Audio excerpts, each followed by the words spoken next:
Beowulf Part 9. Unferth Taunts Beowulf. Unferth spoke up. Ecglaf his son, who sat at the feet of the lord of the Scyldings, opened the jousting. The journey of Beowulf, seafarer doughty, gave sorrow to Unferth and greatest chagrin, too, for granted he never that any man else on earth should attain to, gain under heaven, more glory than he. Art thou that Beowulf with Brecca did struggle, on the wide sea currents at swimming contended, where to humour your pride the ocean ye tried, from vainest vaunting adventured your bodies in care of the waters.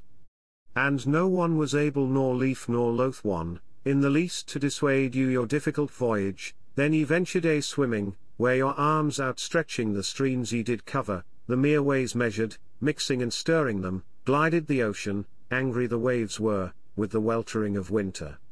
In the water's possession, ye toiled for a 7 night, he at swimming outdid thee, in strength excelled thee.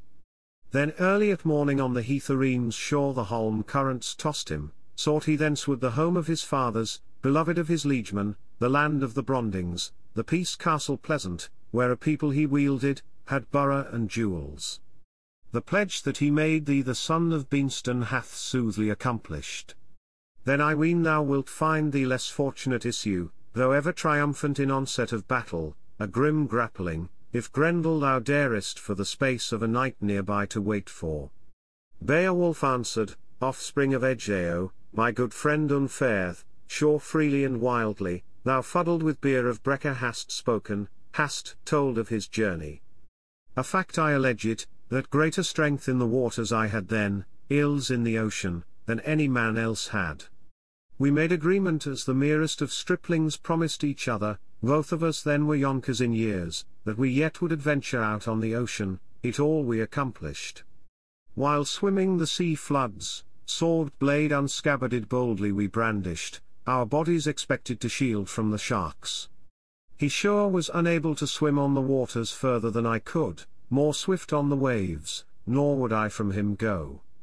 Then we 2 companions stayed in the ocean 5 nights together, till the currents did part us, the weltering waters, weathers the bleakest, and nethermost night, and the north wind whistled fierce in our faces, fell were the billows.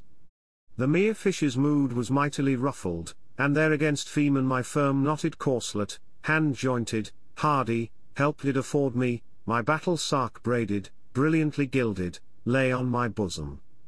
To the bottom then dragged me, a hateful fiend scather, seized me and held me, grim in his grapple. 'Twas granted me, nathless, to pierce the monster with the point of my weapon, my obedient blade, battle off carried the mighty mere creature by means of my hand blow.